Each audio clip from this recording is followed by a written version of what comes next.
Welcome to the Todd and Noah Show, taking the mystery out of electric motors.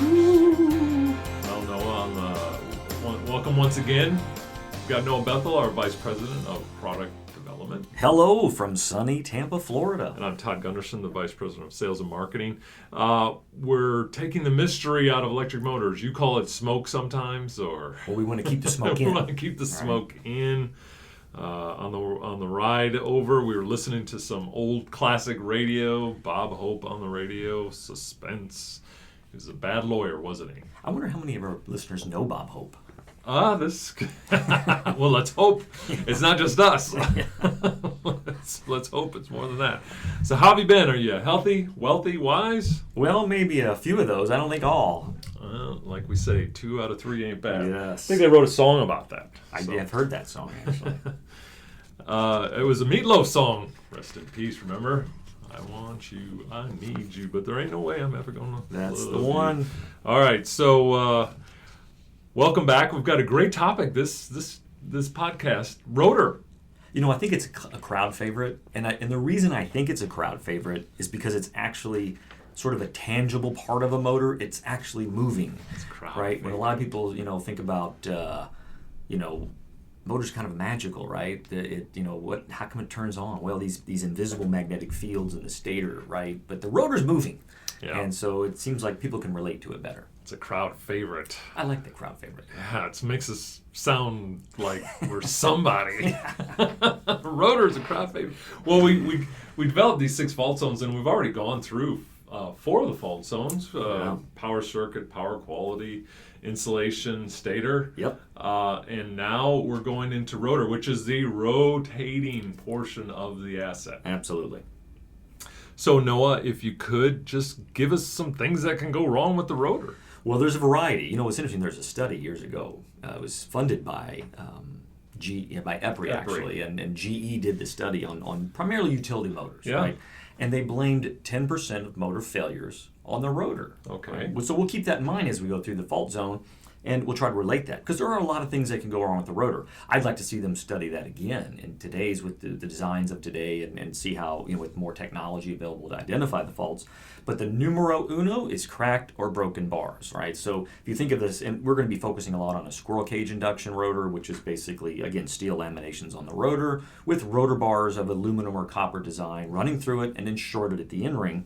But, that being said, if any one of those bars crack, that's a big deal. Right, it causes a significant change in the way the magnetics are formed around that bar. So we're going to focus a lot on that. Porosity is another one, and again, that focuses us more on the cast aluminum.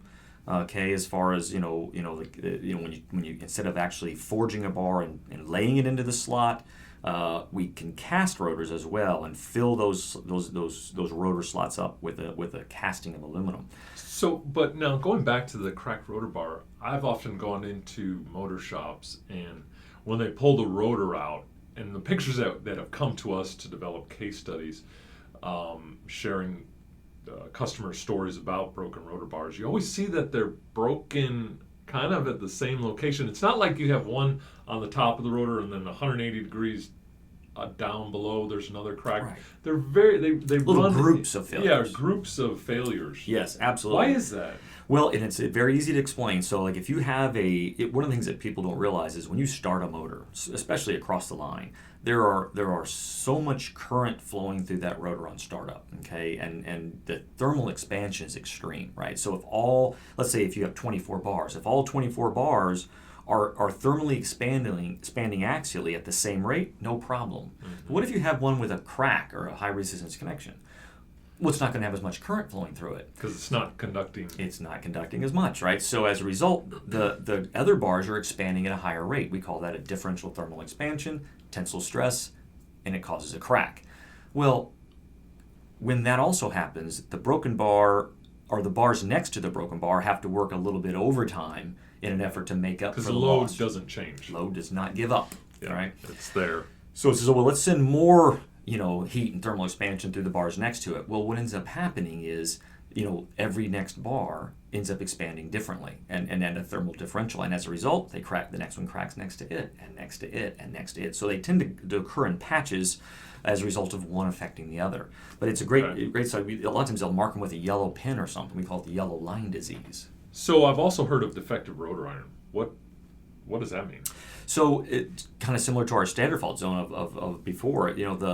If the rotor bars are perfect, the end rings are perfect, but the laminations that these bars are laid into are shorting, okay, because they're supposed to be insulated from each other, okay? Each little small sliver of lamination pressed together with the spider ring, those are basically insulated from each other. But if they stop being insulated for some reason due to, let's say, overheating or rotor stator rub or something happens, then we get eddy currents or losses in the rotor, which causes localized heating, inefficiency, and some problems. So lamination damage is absolutely considered one of the failure mechanisms for the rotor. And that we would call that either defective iron or defective in lamination damage as well? It's all the same, right? So those laminations made with a carbonized steel, they're very high quality steel.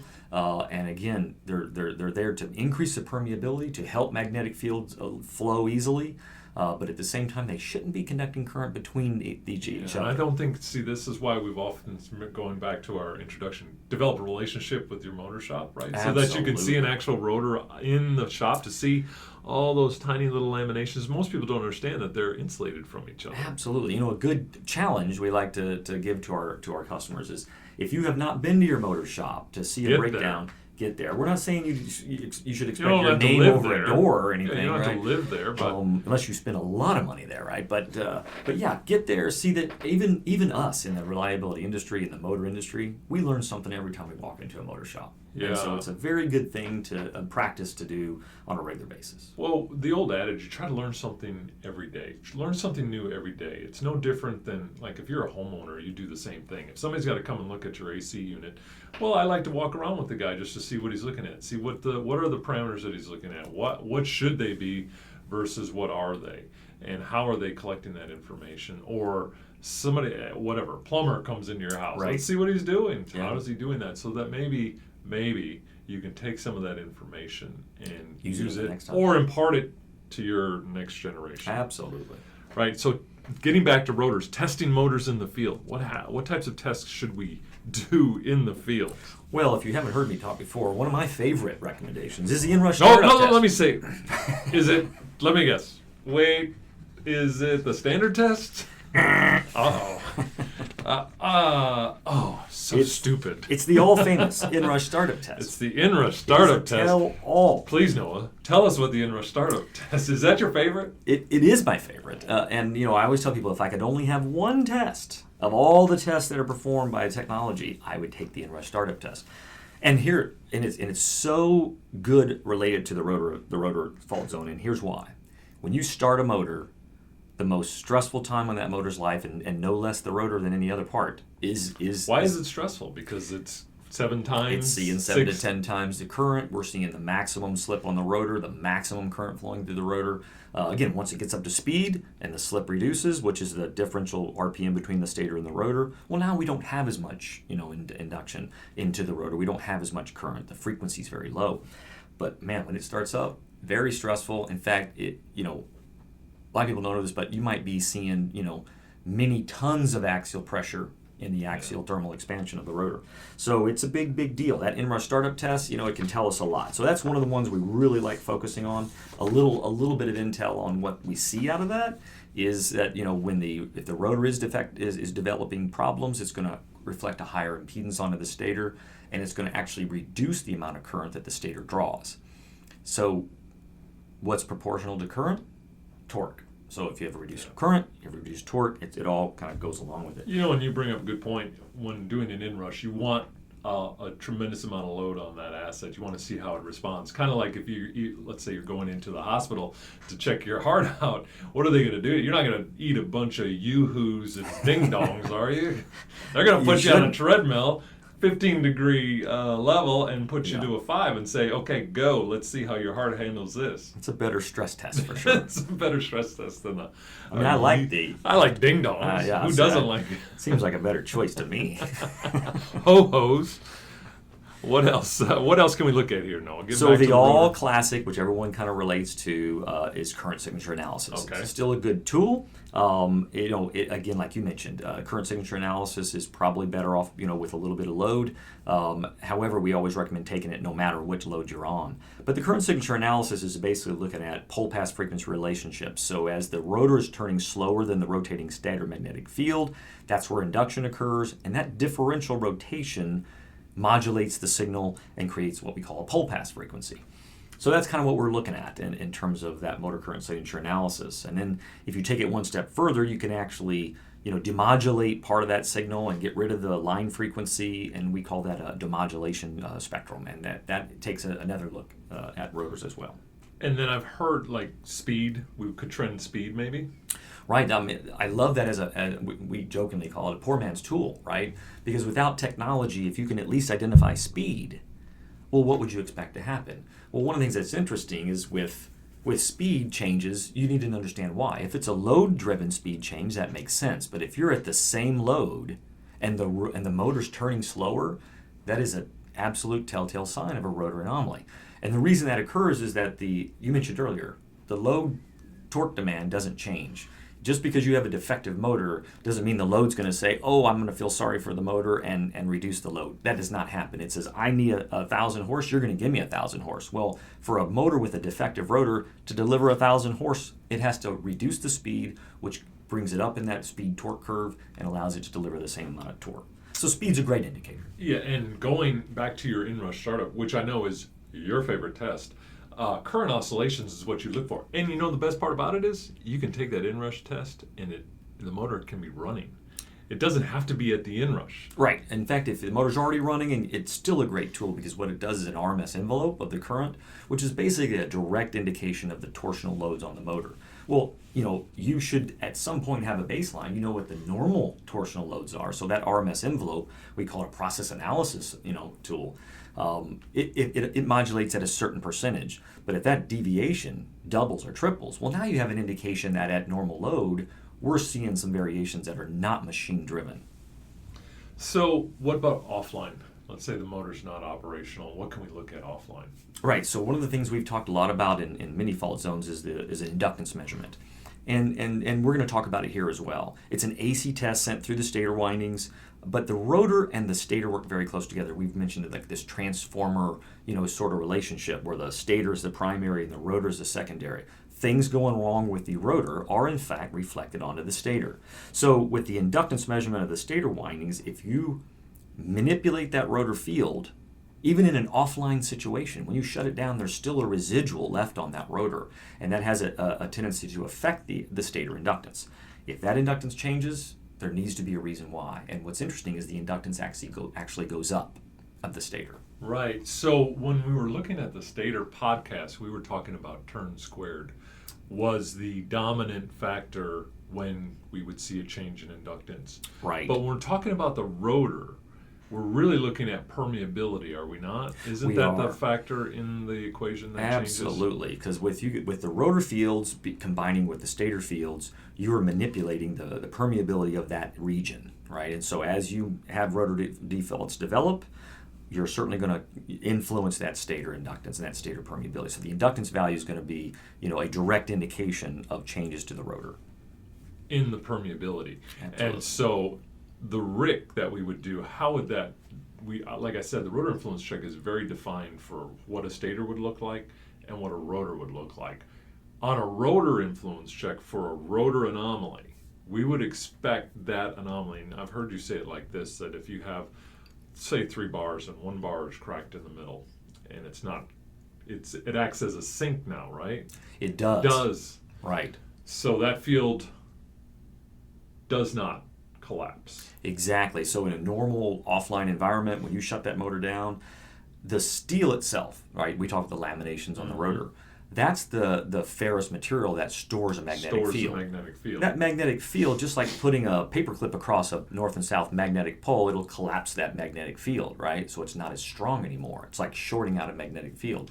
The normal cage of rotors and end rings, collapses, as you mentioned, that magnetic field. But when you break a bar, all of a sudden that steel around that bar is allowed to expand that magnetic field, And that's where we start to change the permeability and the inductance measurement of the stator. So it changes that graphical look at the rotor. Taking it one step further, right, when we rotate the rotor at given increments, now you get to see an actual visual, a graphic image of what does that field look like and how is it affecting the stator windings. And you had said motors are 2-pole, 4-pole. There's a number of poles inside of a motor depending on what type of speed that you want that motor to be. But let's say a 4-pole motor at 1700 RPM, Yeah. you would expect that anomaly would interact with each phase almost identical as it went through it, because we apply the field to the stator, and it's Right. a controlled field, 1200 hertz, Exactly. and we would expect to see this anomaly between the two interactions of the fields. For those who listen to the Stator Fault Zone podcast, we talked about the A, B, and C of the stator being differently affected if the stator develops a fault. So A might be higher or lower than B and C. But when you're talking about a rotor anomaly, it definitely changes the characteristics of the magnetic field. So you got this variation on the rotor that's abnormal. But when it passes under A, passes under B, passes under C, just like you said, it actually affects all three phases the same. It's another bit of information that we look at when we're trying to solidify stator versus rotor.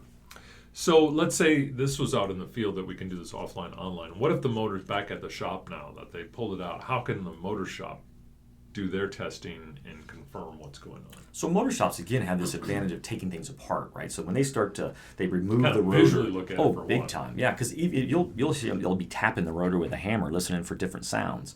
It's kind of a neat little test. It's not really a foolproof test, but it's for some of these seasoned veterans at the motor shop, they can Kind do of like a lot. on your wall looking for a stud, huh? Exactly. They got some Like- amazing tools for that today.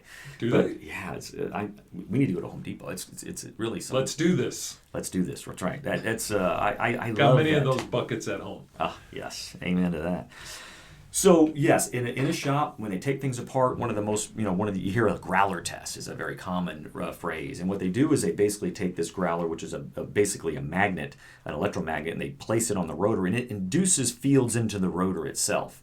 And then what they'll end up doing with that growler is they can put a saw blade, over the bar, and if that saw blade does not vibrate, or vibrates very differently than the other saw blades, then it's pointing a problem. It's a little bit of a magic kind of test, it's like, what do you mean saw blade? Well, if you take a hacksaw blade and you put it over a bar that's just conducting current straight through, it's an AC current, right? So it's going to be a certain buzz.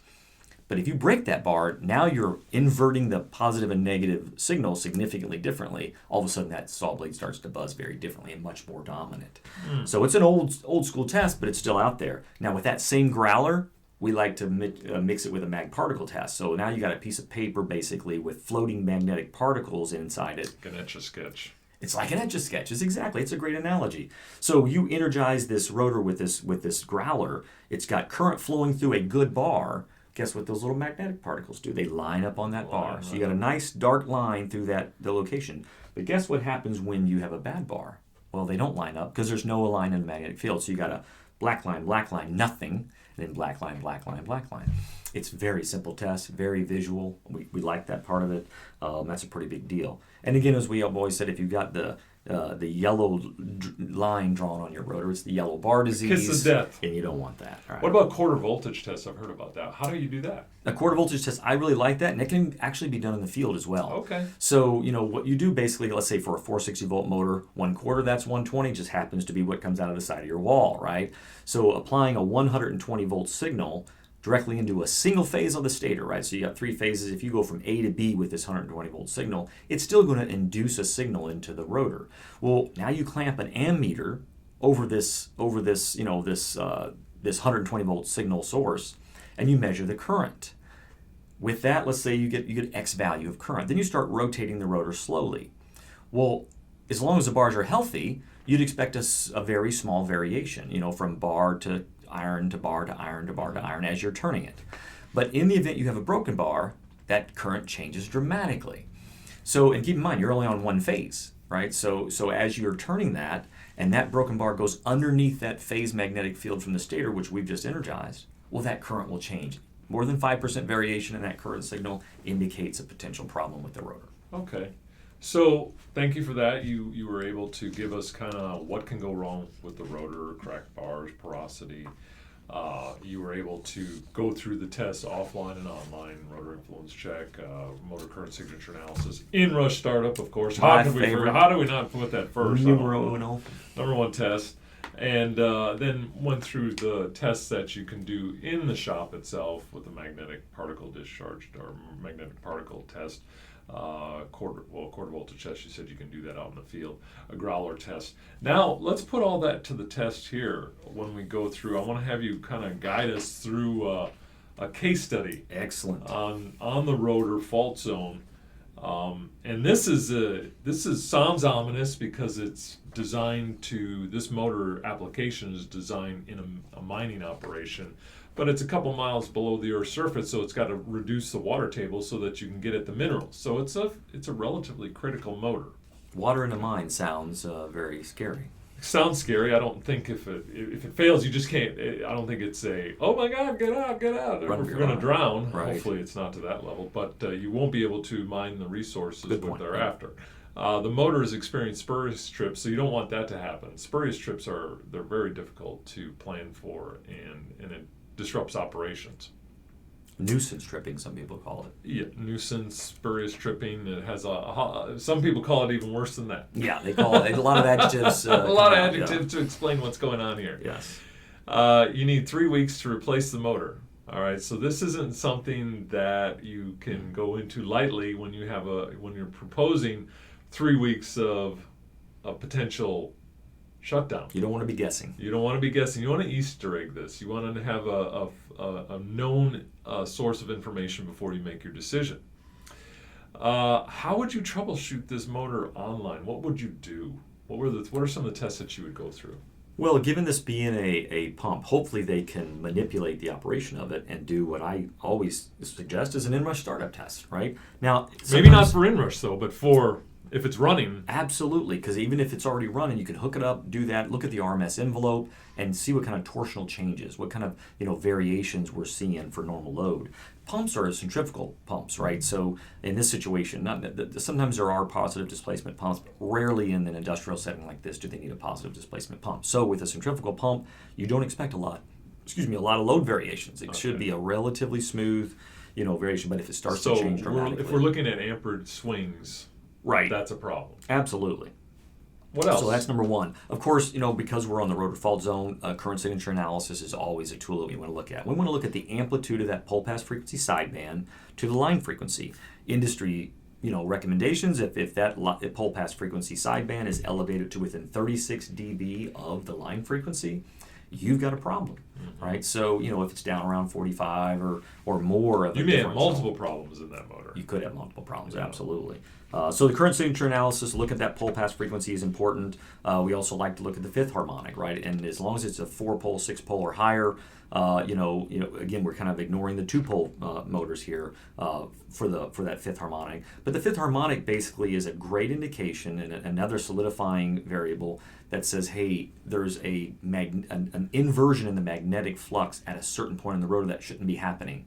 When a bar breaks, you've got basically 180-degree phase shift in the magnetic field that's generated from that rotor. When that happens, it shows up as a pole pass frequency sideband around the fifth harmonic. In fact, 3, right? So if you see those subharmonics or those lower sidebands around that fifth harmonic, what is the fifth for a standard, North American 60 hertz? It'd be 300 hertz, right? Or 250 if you're if you're in a 50 hertz environment, 250. But those 3 sidebands to the lower side of that fifth harmonic is a very telling indicator. If you've got elevated pole pass frequency, allow line frequency, but no fifth harmonic, our tech support is going to tell you to keep running that motor. They really want to see that. Now this is again 4-pole or higher. 2-pole motors have a natural, we call it a swirl effect. Actually, it's not, we didn't name it. A well-known engineer from GE was the one that sort of tagged that line. But a swirl effect or the fifth harmonic analysis is a very good tool. What about speed? Can we trend speed? Will we see changes? You mentioned this earlier. Speed is absolutely a telling indication. And again, it's a little bit hard to understand it verbally. But if anyone's seen the speed torque curve, okay, as you speed up, the torque drops, right? in a motor. It starts out, it goes through the pull-out torque, and once it speeds up, the torque drops. Well, if you simply just lower the speed of a motor, you increase the torque. Right. Well, it happens naturally with a broken bar. The motor will slow down to still provide the load what the load is asking for. So a drop in the speed is a big deal. If the nameplate of that speed is 1780, and you go out there with a strobe or measure it with an Emax or something, and now the speed at full load is 1730, there's a problem. That could be a big problem. Absolutely. What about like motors? We always preach this when we're doing troubleshooting. Do you have a motor to compare it to? It's the old Sesame Street song, right? Street. Which one of these is not like One of these is not like the other. That's the way it goes. Oh my goodness. So that is an absolute tool. If you've got, this is extremely common in DC motors, right? Because most people who have DC motors have 2 or they have 3, just like it.